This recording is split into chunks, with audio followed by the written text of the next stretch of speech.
Our cities are changing. They're becoming smarter, more connected and more automated. And they're getting ready for a new revolution, led by robotics. Robotic technologies are entering our urban spaces. In future, we will have affordable robots such as Robi in our households to help us save time and to spend more time with our family. The house of the future will definitely adapt itself to your needs.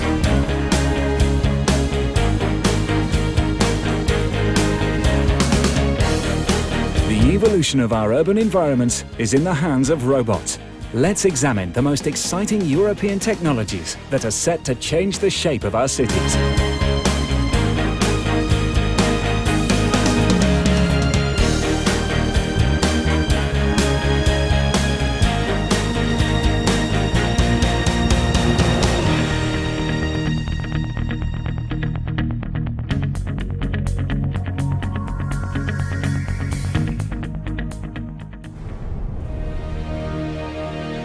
By the year 2050, 3/4 of humanity will live in urban areas. And in this century alone, we will witness more technological advancements than in the last 500 years. These two trends will combine to create significant changes in our daily lives and in the urban spaces we inhabit. Robots will play a crucial role in all this, and by looking at robotic systems that are being developed worldwide with a commanding influence from Europe, we can take a glimpse at the city of the future.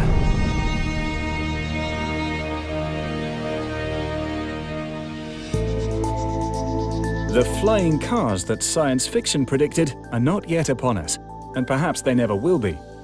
But the future of our cities is already here, driven by a number of technologies that are becoming ingrained in our lifestyle.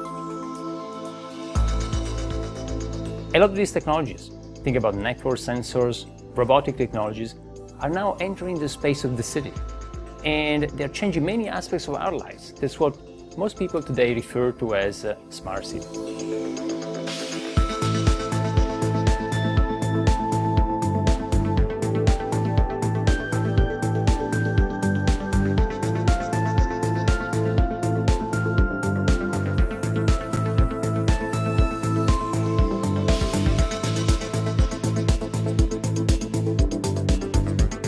I think the age of robots will dawn gradually. To some extent, it has already started to happen. In manufacturing, of course, there are robots that help put together cars and other machinery. They are out of view, so we don't really think of them because we don't see them. But still, they are there, and they are an increasingly important part of the economy. There are devices in our homes that are kind of robots, although we don't think of them like that, like your washing machine. It's a physical object that has actuators and performs certain movements to achieve a particular purpose. We don't see it as a robot because it doesn't have human arms and legs, it doesn't move around. Maybe the first mass consumer robot that will move around will be the self-driving car, where great strides have been made over the last 2 years. And once that gets acceptance, it could really have a huge market because cars is such a large part of the economy that if you could automate that, it could really make a big dent in the economy.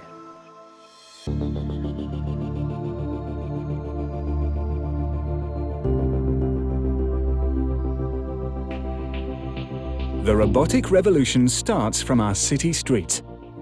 Self-driving cars are already an established reality, with several ongoing research projects around the world. This one comes from Italy, where the team at Parma's VisLab has recently achieved extraordinary results. This has been the first time for an autonomous vehicle to face real urban traffic. And it has been quite a tricky environment, since it has been done on Italian roads that are narrow with heavy traffic, facing things like roundabout, for example. The car, with no one manning the controls from inside or remotely, has completed a 13-kilometer route on busy open roads, successfully negotiating traffic lights, pedestrian crossings and tricky roundabouts. The trip ended in Parma's historic downtown district, highlighting the potential of this project called BRAVE. The BRAVE project started in 2008. We bought the car and equipped with many sensors, like cameras, laser scanner, radars, GPS. We have the PC in the back that are devoted to the processing of all the sensor data. The final aim of the car is to perceive the environment, to understand the environment and then take the decision for the driving action. So we can detect, for example, bicycles, pedestrians, vehicles, other obstacles and lane markings. Compared to other self-driving cars, BRAVE uses a low-cost sensor system, composed largely of tiny cameras. They're placed all around the vehicle to allow 360-degree vision. The sensors are well hidden, so they're already difficult to spot, but in future versions of the car, they'll be fully integrated into the bodywork. So much so that it will be hard to tell a robotic car from a regular one. Not only does this look better, but it should also make the system more acceptable to car manufacturers. Yet no matter what technology a self-driving car uses, once on the road, all autonomous vehicles must face the same challenges, especially the tough ones.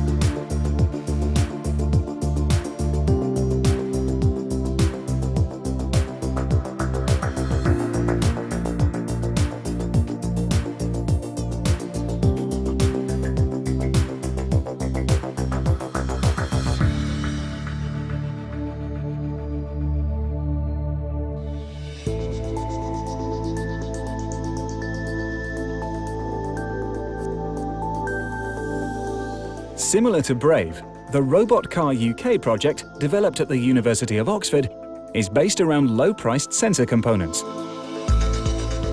The entire autonomous navigation system fitted on this electric car costs less than €7,000. And researchers believe that in about 15 years, when this technology will have become widespread on public roads, the overall cost will have dwindled dramatically, down to about €150.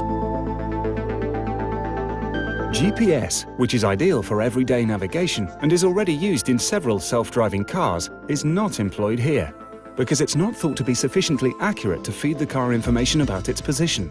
Instead, Robot Car uses an array of stereoscopic cameras, which can see in 3 dimensions like our eyes, and lasers that work even in the dark.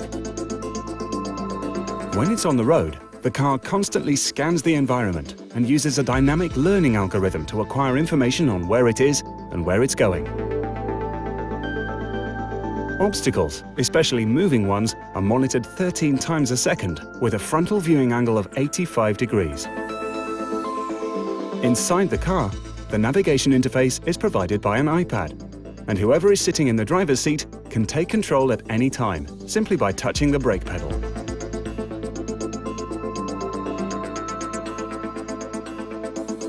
A more radical and futuristic approach comes from the German Center for Artificial Intelligence in Bremen. Its smart electric vehicle prototype is called EO, which means I go in Latin. And while it's still more of a research platform than an actual product, a fully functional model has already been built. It weighs 600 kilograms, is powered by 4 electric motors, and is 2.3 meters in length. If it needs to fit into a narrow space, for example to sneak into a particularly small parking spot, the car can compress itself to an overall length of only 1.5 meters. All the wheels have independent suspension, allowing the car to move sideways and overcome tall obstacles like pavements very easily. And in the future, the prototype will be fitted with advanced sensors that will allow for potentially groundbreaking functionality.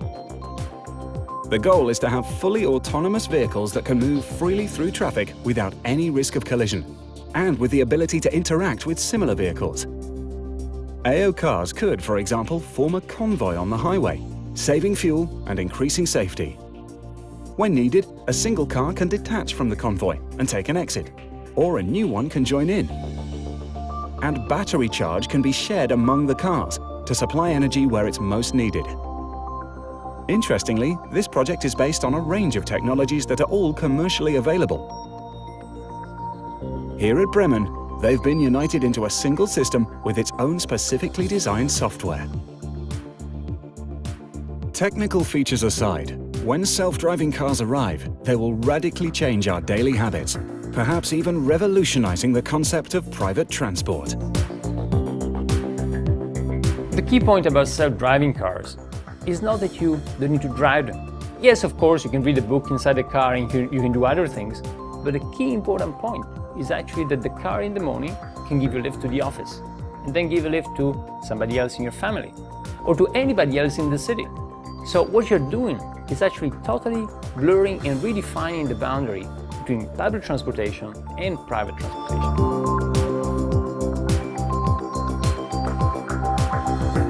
Our vision of the future mobility is autonomous shared mobility. When a customer will need a vehicle, he will call a vehicle and the vehicle will drop him at the destination. Then the vehicle will wait for another customer or will go parking himself outside the cities. This will lead to two main advantages. The first one is the high efficiency of the roads, and the second one is the high efficiency of the vehicle itself. And another advantage would be that there will not be any parked car in a city, because autonomous vehicles that are waiting for customers will be parked outside the cities.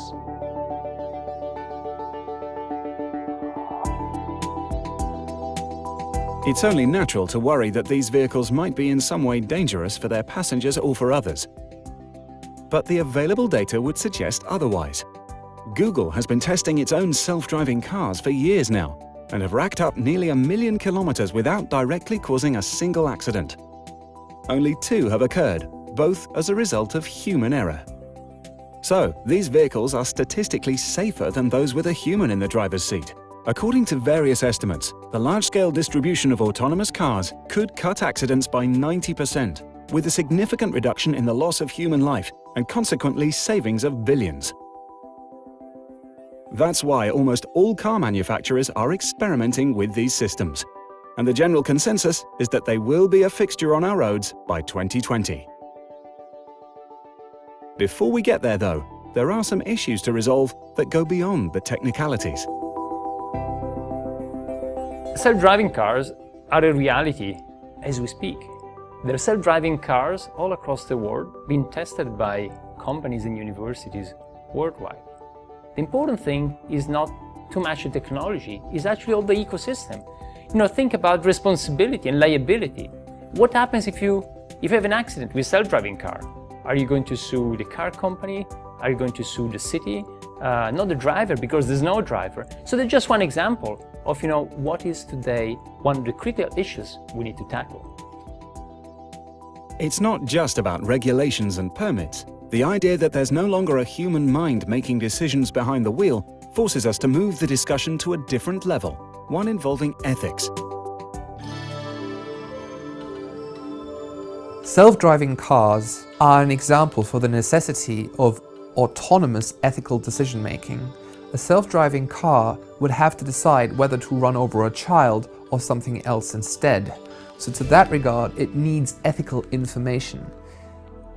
If there are no ethical guidelines for self-driving cars to make such decisions in emergency situations, we could end up with accidents where a car runs over a child because the object was unavoidable, whereas, well, it could have crashed into something else, it would have still been a crash, but one with less severe human consequences. And these kinds of ethical autonomous decisions should be implemented in this kind of technology. Well, to be a perfect driver, you would have to be, I think, a perfect moral philosopher. Because you could conceive of some situation where you would have to run over either one person or another. Like your car goes out of control and you can swerve to the left or to the right. If you swerve to the right, you will kill like 3 children. But if you swerve to the right, you will kill a famous politician and a professor. And you could construct these scenarios where ultimately the choice has to involve some deep issue of moral theory or spirituality or religion. Now, in order to have a good self-driving car, however, you don't have to have the perfect driver. You don't have to have a solution to all of these. If the car was safer than a typical human driver, then I think it would be safe enough to start to use on a wide scale. When figuring out whether self-driving cars should be allowed on the road, we should use the same standard as we use when we decide whether a human should be allowed on the road. If they are safer than a typical human driver, then I think they belong on the road.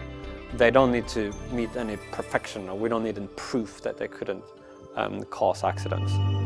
As well as cars, there's another class of robotic systems that might soon alter the way we live in our cities. We'll find them in our streets, but even more frequently in large public spaces. They are service robots, like REAM, developed in Barcelona by PAL Robotics. Il REAM è un robot umanoide di servizio creato per aiutare le persone in ambienti urbani, come per esempio un centro commerciale nel quale può aiutare le persone a fare la spesa e portare anche le buste della spesa, o anche in un museo dove potrebbe essere la guida al museo presentando le diverse opere presenti. Un altro caso d'uso potrebbe essere un aeroporto nel quale il robot può essere teleguidato per dare informazione ai passeggeri, come per esempio il cambio di una porta d'imbarco o lo smarrimento di una valigia, o anche solo aiutare le persone a sapere dove ci sono i diversi servizi dell'aeroporto.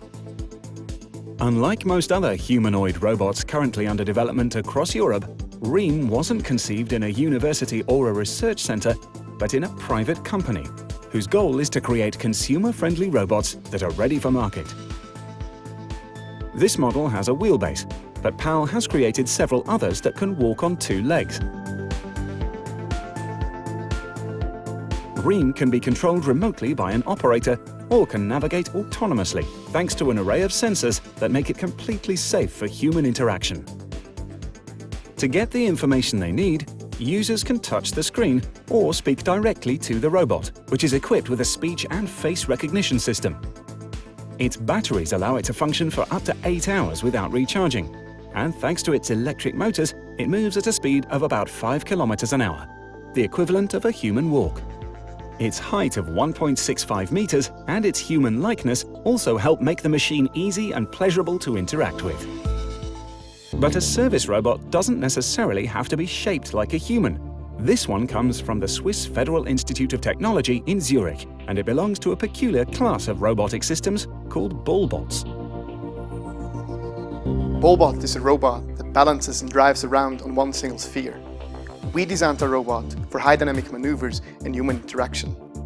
Now, for a robot to interact with people, it needs to be at the normal level, and it needs to come around between chairs and tables and don't get stuck in normal environments. And with a robot like a ballbot, you can achieve this. A robot that balances on a sphere has a single contact point with the ground, an inherently unstable configuration. So how does ReZero maintain its balance?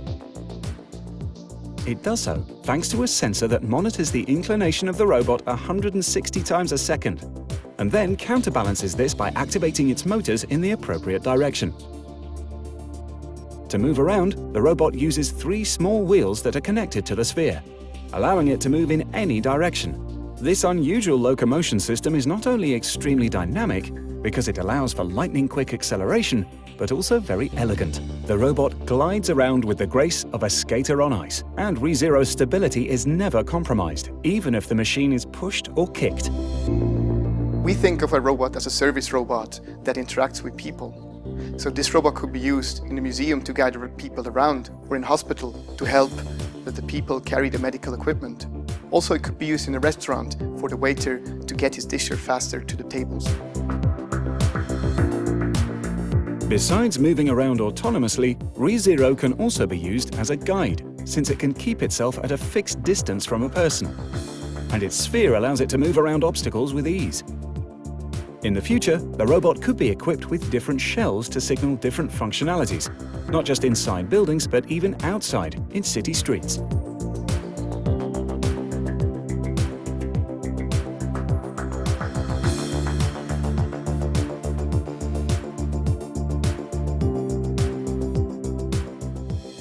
In Barcelona, on the campus of the Institute of Industrial Robotics and Informatics, we find Tibi and Dabo, 2 robots named after the hill that overlooks the city. They are 2 service robots that belong to the European EUROS project, which aims to create robotic systems to enhance the quality of life in urban environments. They're designed to look like a boy and a girl and can work together with a third machine, a self-driving vehicle based on an electric golf cart.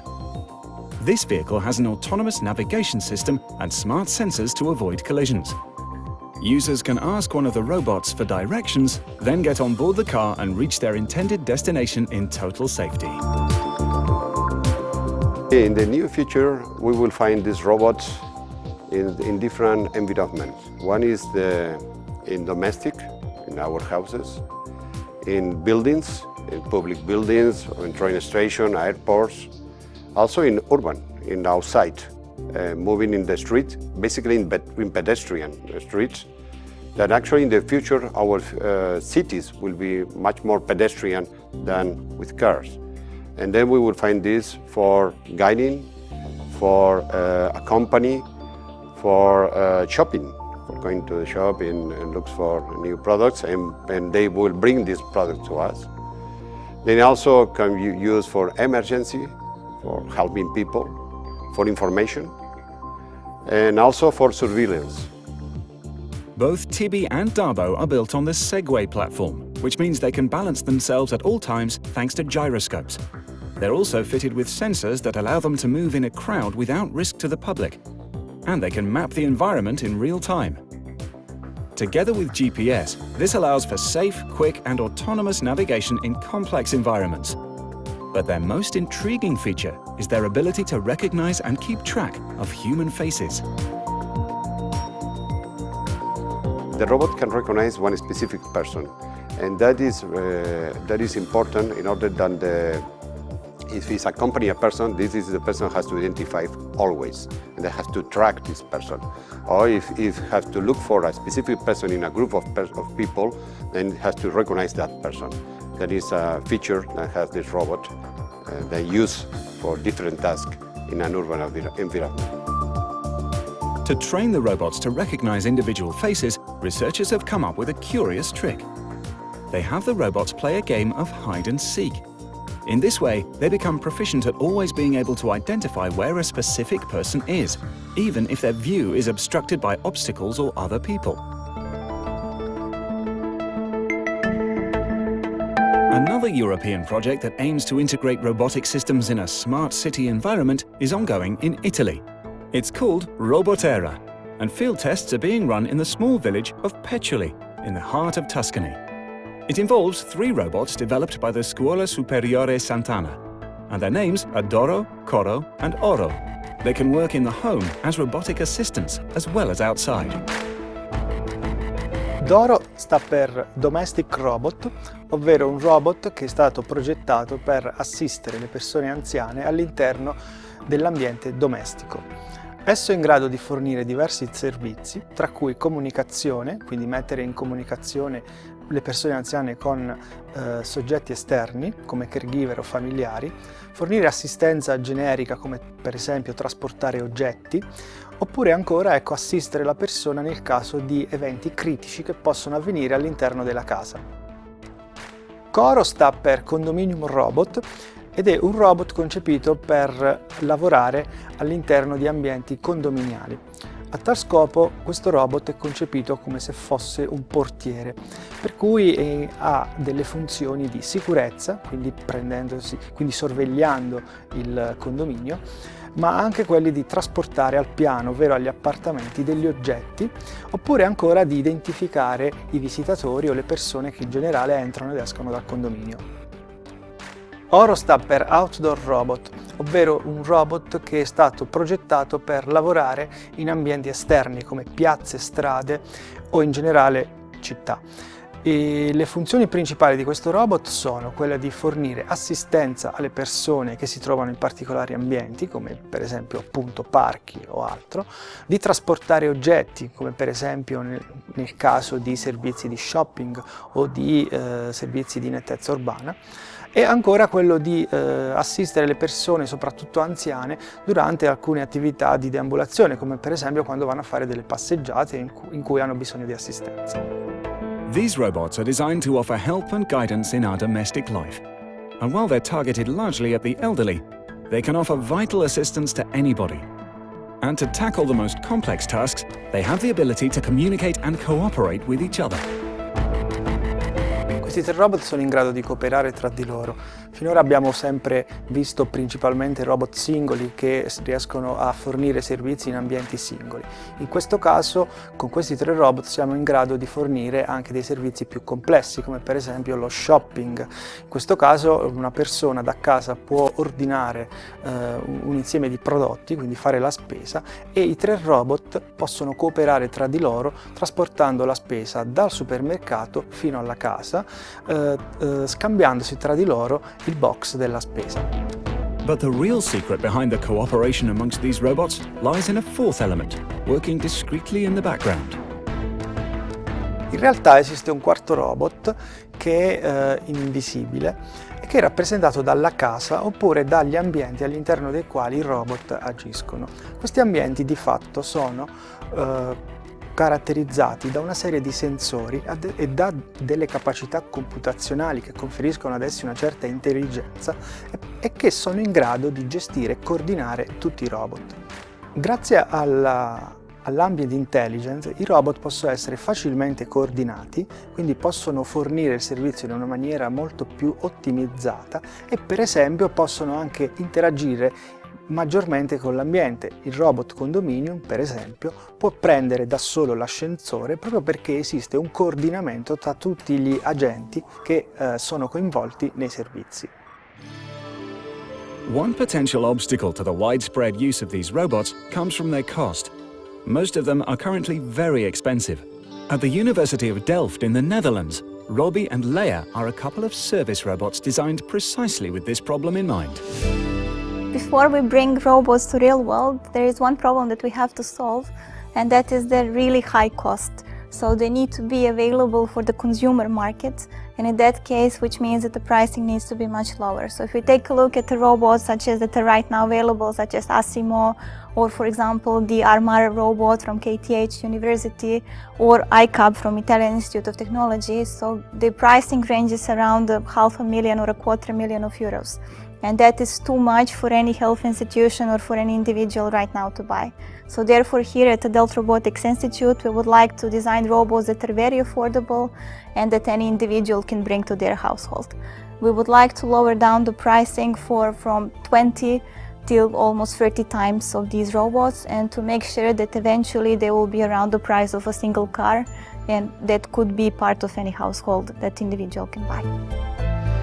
To keep their final cost down, the robots weren't assembled using standard industrial components, which can be very expensive, but with custom mechanical parts and circuit boards designed to be as cheap as possible.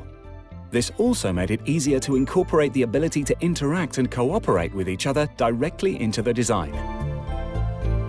We have designed two robots with the same affordability features, Leia and Robbie, and we think it's very important for them to be able to cooperate with each other. For example, while one robot can clean the floor of the house, the other robot can go and bring a drink for the elderly people.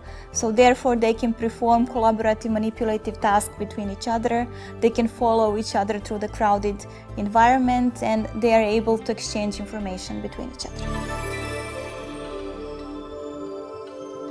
At the Bristol Robotics Lab, we meet Molly, a robot designed specifically to offer assistance to the elderly in their own homes.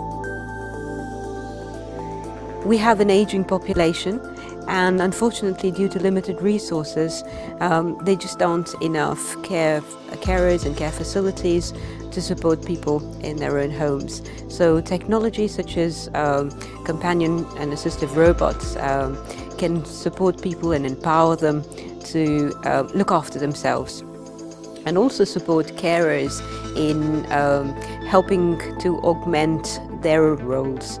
So we can leave the care of the human aspects of care to people, and the technology can augment and support and enhance what is offered by a human carer.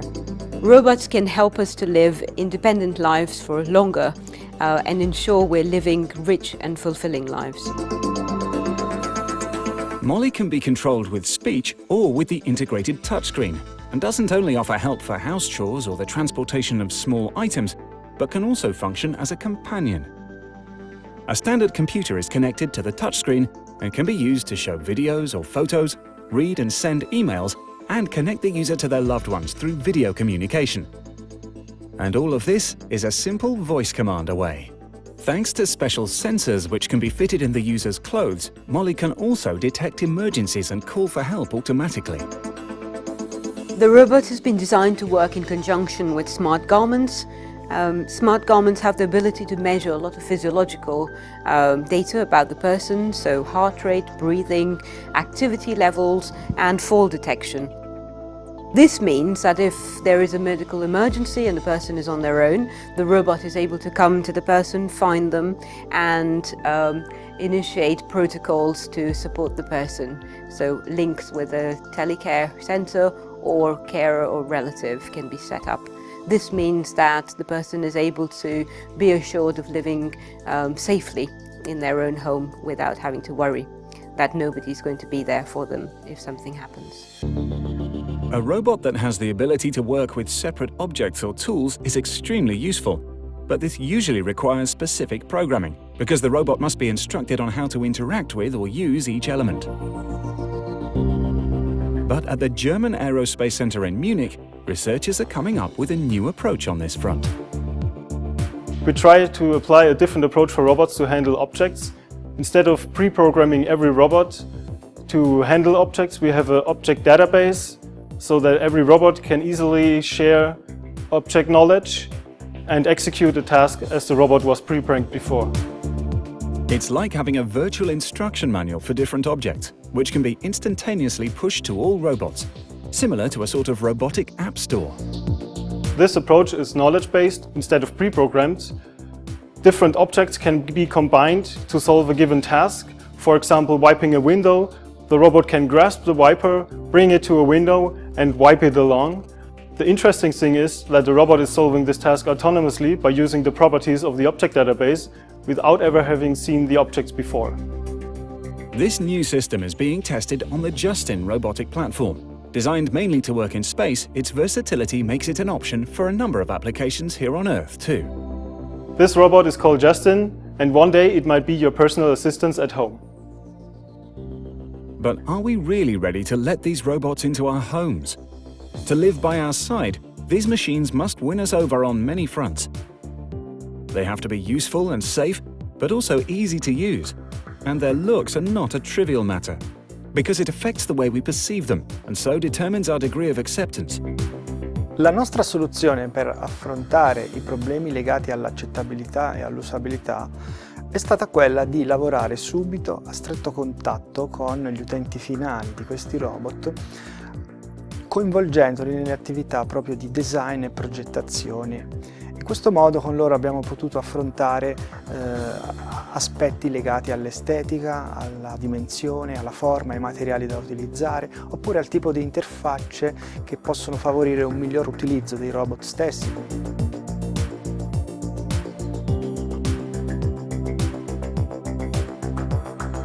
Before the robots can become part of different communities, for everyday lives, it's very important that they look appealing and that people can somehow relate to them. Therefore, we spend a lot of time trying to make the design of our robots to fit the needs of people. So if we take a look at the Robi, it has the big eyes that will kind of try to show us that the robot is friendly.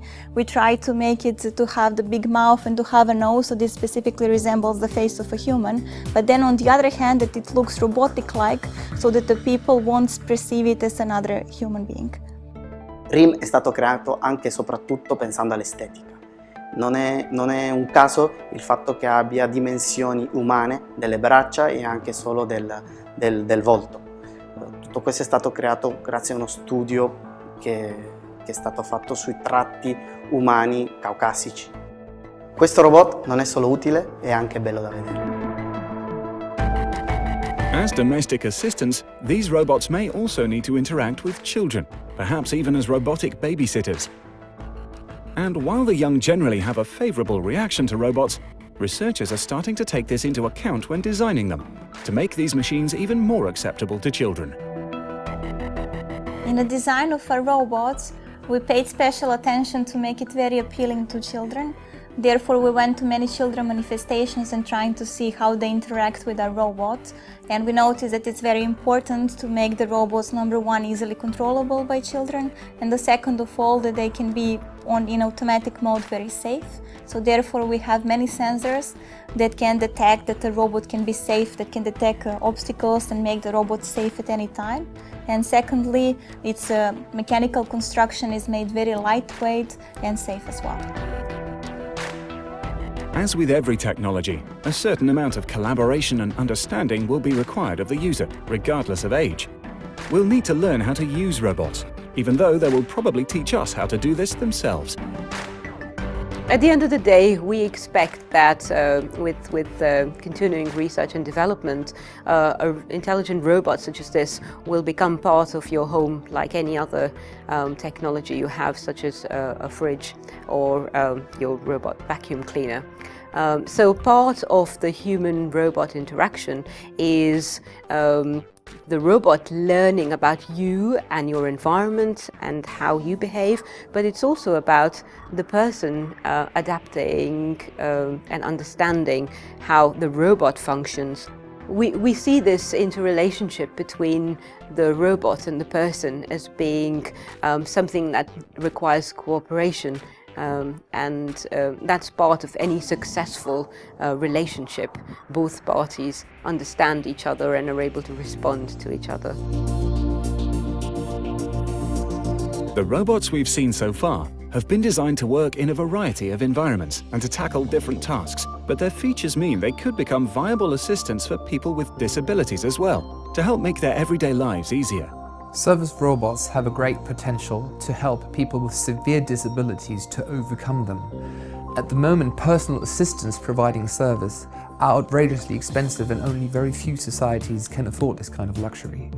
If we had robot companions that could feed paraplegics, take over the eyesight of the blind, help the elderly to do shopping, of course, this technology could help a lot of disabilities to disappear. Disability is just an incompatibility between a person's abilities and the demands of the environment. So if you put a robot between a person's limited abilities and a demanding environment, this gap can become much smaller and even disappear. So to that regard, robotics, of course, bears the promise to overcome a lot of disabilities. An even greater challenge is building robots that can offer real comfort to an aging population. By 2050, in Europe alone, the number of people aged 65 or over is expected to rise by 27%. Robots could therefore be an interesting option for offering assistance to a constantly increasing number of individuals. But to do so, they'd probably need to have a very human characteristic: empathy. Well, if you think of what is actually involved in nursing, it's actually a very complex set of different skills. You need, obviously, physical dexterity to be able to lift patients carefully who have injuries, but you need much more than that. You need ability to talk, to communicate to people. You need some insight into psychology to figure out what's really behind things. And it might be that nursing is one of the more difficult professions for machines to substitute for humans. With sufficiently advanced machines, presumably you could do it, but it might be that by then we are very close to having machines being able to substitute for humans in everything. It might not be the case, as one might naively think, that being a good scientist, say, or an inventor will be that much harder than being a good nurse. It might be that in either case you need some sort of general purpose intelligence, common sense. So by that time, when we can fully substitute for nurses, maybe we will be either already in the intelligence explosion or just on the cusp of replacing ourselves across the board with intelligent machines. This is not to say that in the nearer term you couldn't have some sort of nurse assistant who could just do some tasks of a nurse, like it could maybe bring out the food on a tray to the patient and sort of serve it up to each patient. But then there would be other things that you would need a nurse to do to really understand what was going on. Robots being a viable option to assist the elderly, I think, is a two-sided sword, really. On the one hand side, caring for the elderly is a very, very demanding job, especially physically and also emotionally. So I can see it absolutely making sense to employ robots because it's a very tough and hard job. It's also not very popular. It's difficult to staff these positions, and it will get more and more difficult in the future. However, taking care of someone as a core component requires empathy. It requires an understanding of the other person. It requires, ideally of course, a social connection between the two. And I don't really see robots being capable of that.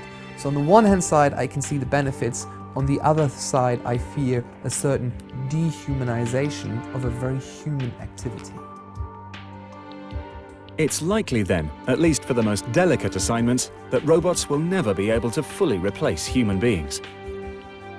But then not all robots are designed with this in mind. Some of them are completely innovative and have been designed from the ground up. One rising field is domotics, which uses informatics and telematics to support activities in the home. And then, the city of the future could also be built by rethinking our everyday spaces completely, as the Hyperbody project of the University of Delft aims to do.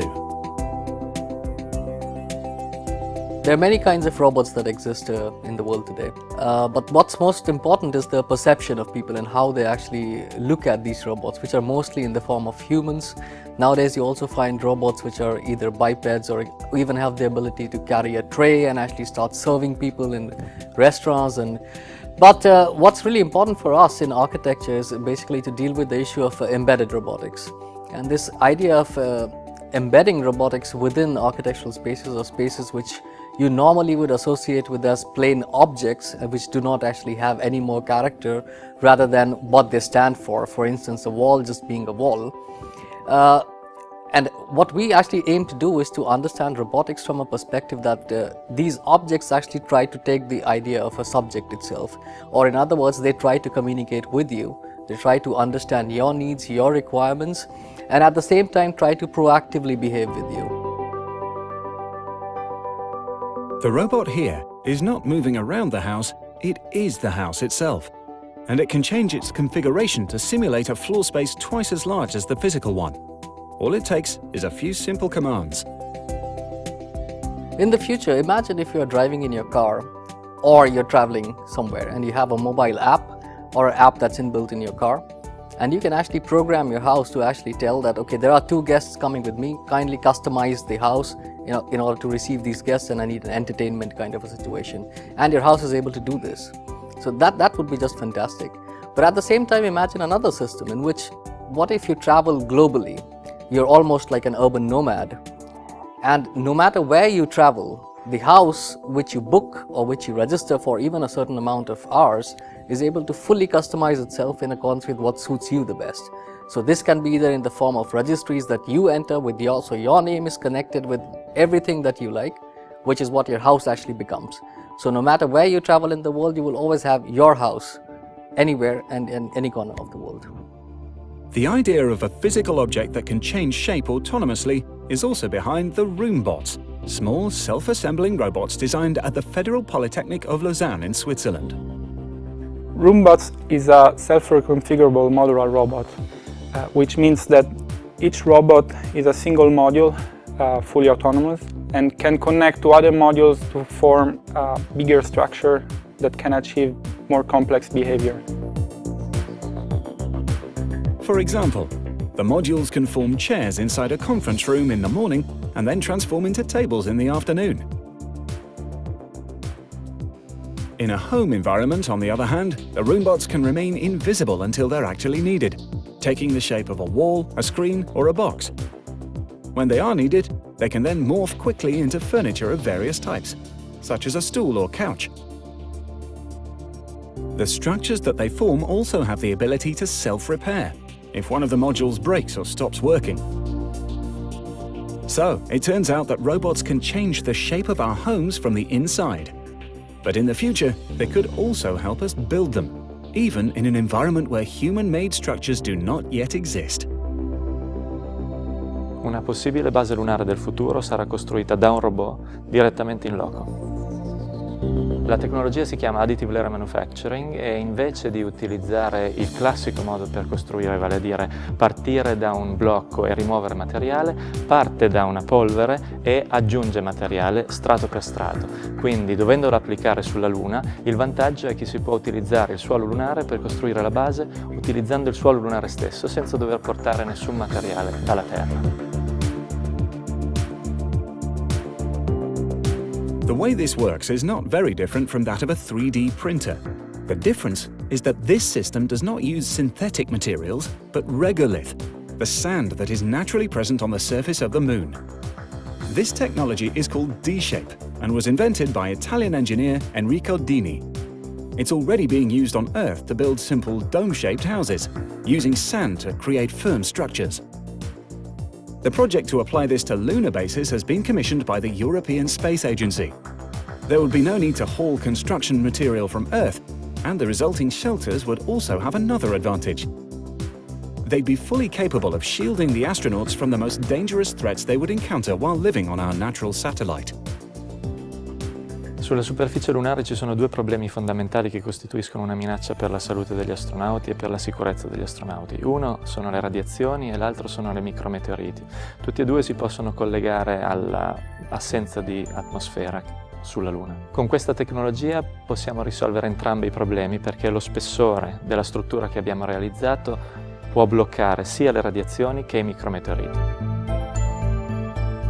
The European Space Agency has already spotted the ideal location for a base, the lunar South Pole. Meanwhile, a 2-ton prototype of the structure has been built, using volcanic rock. Applied to moon expeditions, this printing technology would open the way for truly revolutionary exploration missions, even though the project is still in the very early stages. But we don't need to look too far ahead to realize that robotic systems will play a crucial role in shaping our urban spaces. And this could mark the beginning of a new era. In all of these machines, think about laser cutters, think about routers, think about any different type of robots. Well, you know, they're having such a profound impact on our society, on the way of producing, that some people think we're at the beginning of a third industrial revolution. If a third industrial revolution were to happen, though, this could lead to a dramatic imbalance in the job market. According to various estimates, nearly half of our current jobs risk being taken over by robots or automated systems. Machines in production lines have already changed the manufacturing business completely. But with constant advancements in the field of artificial intelligence, robots could soon start to become a viable option even for professions that do not involve much physical work at all. With regards to robot replacing human work, well, that is not a very new issue, is it? Technology always has replaced human work in the course of history. Has this led to more global happiness because all the machines do all the work for us? Probably no. Has it led to an enormous downfall where everybody's unemployed and homeless on the streets? Probably no. I think what we see is history repeating itself. More jobs will be taken over by robots, new jobs will come up that robots cannot take over, there will be more unemployment in some areas, more employment in others. It's all history repeating. Well, so we've seen a churn in employment, like different kinds of jobs have been redundant. This has happened for hundreds of years, since the Industrial Revolution especially. And more recently, there used to be something known as a secretary or typist, whose job would be to take dictation. That the boss would dictate the letter and the typist would sit and type it out on a keyboard. And then now we have word processing software, and that's no longer needed. At the same time, new jobs are being created as a result. So you have web designers and software engineers and IT help people. I mean, these jobs didn't exist before. I think we will continue to see a churn like that. But the kinds of skills that are in demand in the economy will change correspondingly. So